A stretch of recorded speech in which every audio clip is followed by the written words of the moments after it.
हाय दोस्तों, आपका स्वागत है हमारे यूट्यूब चैनल पर। आज हम एक न्यू टॉपिक लाए हैं, लोडिंग वर्सेस लिंकिंग। आज की वीडियो में केवल हम लोग लोडिंग के बारे में पढ़ेंगे, क्योंकि वीडियो काफ़ी लंबा हो जाएगा, तो इसलिए आज हम लोग लोडिंग के बारे में पढ़ेंगे। ठीक है, तो लोडिंग बेसिकली दो ही टाइप के होते हैं, स्टैटिक और डायनेमिक।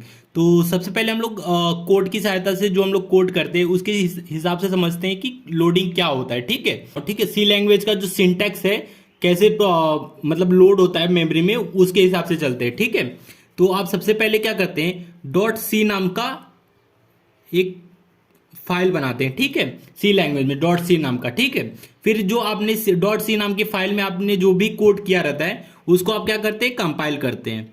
क्या करते हैं, कंपाइल करते हैं। और कंपाइल करके डॉट ई फाइल बनाते हैं। ई का मतलब एग्जीक्यूटेबल फाइल बनाते हैं। ठीक है, एग्जीक्यूटेबल फाइल बनाते हैं। और ये रहता कहाँ है, डिस्क पे रहता है। डिस्क मतलब सेकेंडरी मेमोरी। ठीक है, डिस्क में होता है इस टाइम पे।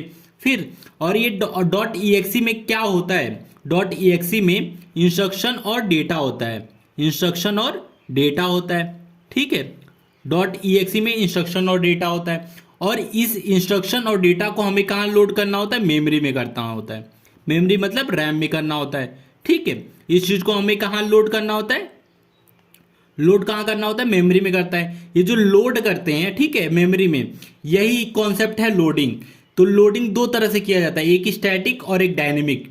ठीक है, तो स्टैटिक क्या होता है, डायनेमिक क्या होता है। ठीक है, आज जब इसको हम लोग कंपाइल करते हैं, ठीक है, यहां तक जो डेटा रहता है, ठीक है, एग्जीक्यूटेबल फाइल में, ठीक है, ये भी डिस्क पे ही होता है, मतलब सेकेंडरी मेमोरी तक यहां तक होता है। ठीक है, अगर कंपाइल करते, ठीक है, पहले स्टैटिक के बारे में जान लेते। ठीक है, तो स्टैटिक का क्या फंडा है कि जैसे आपने कंपाइल किया, ठीक है, कंपाइल करने के बाद ही ये जितना इंस्ट्रक्शन डेटा है सब मेमोरी में लोड हो जाता है। ठीक है, मतलब जब कंपाइल करते हैं आप तभी ये मेमोरी में लोड हो जाएगा। ठीक है, लोड क्या होगा, जैसे कि मैंने ये कोड लिखा है, ठीक है, मेन, ये देखिए मेन नाम का फंक्शन से हमने कोड लिखा है। इफ यहाँ कंडीशन है, फिर फंक्शन है, फिर फंक्शन का इफ में कंडीशन में जी फंक्शन है। ठीक है, तो ऐसे मैंने तीन मतलब ऐसे कोड किया फंक्शन वाइज, और हर एक का साइज बताया। इसमें 20 के बी खर्च होगा, इसमें 10 के बी और इसमें 10 के बी।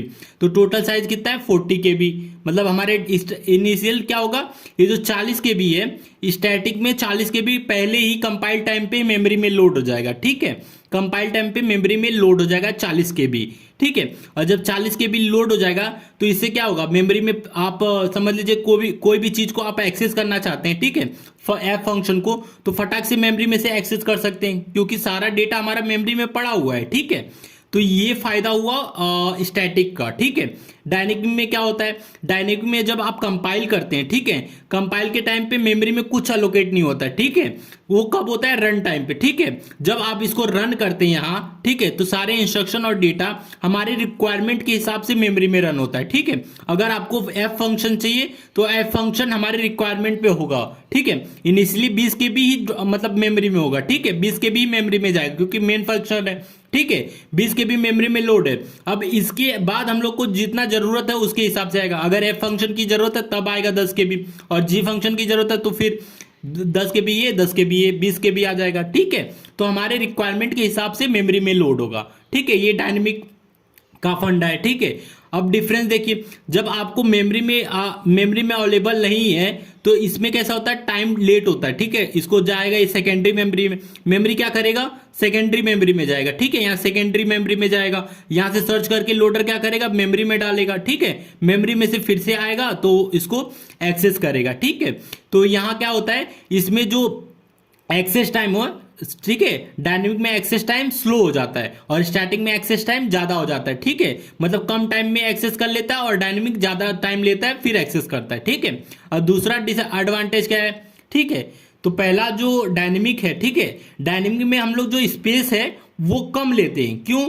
क्योंकि जब हम लोग रन कर रहे हैं तो उस टाइम पे मेमोरी एलोकेट हो रही है, इसलिए डायनेमिक में स्पेस कम लिया जाता है। और स्टैटिक में क्या होता है कि पहले ही पूरी मेमोरी एलोकेट हो जाती थी 40 के बी। ठीक है, तो पहले ही एलोकेट हो जाएगी तो क्या ज्यादा स्टोरेज लेगा। ठीक है, तो ये इसके एडवांटेज और डिसएडवांटेज बता दिया हूं। स्टैटिक लोडिंग क्या होता है, the whole program is loaded in a memory before starting the execution. मतलब एग्जीक्यूशन स्टार्ट होने से पहले कंपाइल टाइम पे ही सारा मेमोरी मतलब जो प्रोग्राम है हमारा लोड हो जाएगा मेमोरी में। ठीक है, और एडवांटेज क्या है, फास्टर एग्जीक्यूशन, जाहिर सी बात है अगर प्रोग्राम हमारा मेमोरी में है तो फटाफट हम लोग एग्जीक्यूट कर लेंगे, ठीक है। टाइम इफिशियंसी, ठीक है, टाइम इफिशियंट, तो टाइम भी कम लगेगा, फटाफट एग्जीक्यूट करेंगे, ठीक है। डिसएडवांटेज क्या है, वेस्टेज ऑफ स्पेस, जाहिर सी बात है सारा प्रोग्राम मेमोरी में आ जा रहा है तो जाहिर सी बात है वेस्टेज ऑफ स्पेस है और इनइफेक्टिव यूटिलाइजेशन ऑफ मेमोरी है, ठीक है।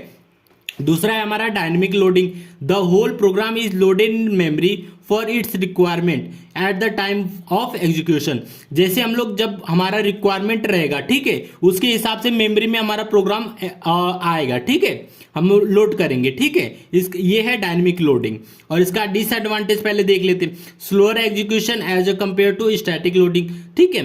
ये जो एग्जीक्यूशन है उसका स्लो होता है, क्यों होता है, क्योंकि ये डायनेमिकली जब लोड होता है ना मेमोरी में, जब मेमोरी में लेट डाउनलोड मतलब लोड होगा, जब हमारे रिक्वायरमेंट होगा तब लोड होगा, तो जाहिर बात हम लोग एक्सेस करेंगे तो टाइम ज्यादा लगेगा, इसे टाइम इनएफिशिएंट है, ठीक है। और एडवांटेज क्या है, effective utilisation of memory, memory का इफेक्टिव यूटिलाइजेशन हो रहा है, क्यों हो रहा है, क्योंकि जब हमें मतलब प्रोग्राम चाहिए वो प्रोग्राम हमें रिक्वायरमेंट के हिसाब से आ रहा है, इसलिए इफेक्टिव यूटिलाइजेशन ऑफ मेमोरी है, ठीक है। तो ये फंडा था लोडिंग, ठीक है। अब हम लोग नेक्स्ट वीडियो में पढ़ने वाले लिंकिंग का, ठीक है। लोडिंग आप समझ गए होंगे क्या होता है, लोडिंग लोड करता है मेमोरी में, ठीक है, और लोड कौन करता है, लोडर करता है, ठीक है। ये भी एक चीज जान लीजिए, इंपॉर्टेंट पॉइंट, लोडर लोड करता है मेमोरी में इंस्ट्रक्शन और डेटा को, यहां मैं लिख देता हूं, लोडर क्या करता है, load the program and load the program of instruction and data in the memory, ठीक है। मेमोरी में लोडर क्या करता है, जो प्रोग्राम का इंस्ट्रक्शन और डेटा होता है उसे मेमोरी में लोड करता है, लोडर, ठीक है। तो ये एक इंपॉर्टेंट पॉइंट था, ये भी देख लिए, लोडर लोड करता है, ठीक है। तो आपको लोडिंग समझ गया होगा, ठीक है। अब लिंकिंग हम लोग नेक्स्ट वीडियो में देखेंगे, ठीक है। तो वीडियो अच्छा लगा तो प्लीज वीडियो को लाइक और हमारे चैनल को सब्सक्राइब कीजिए।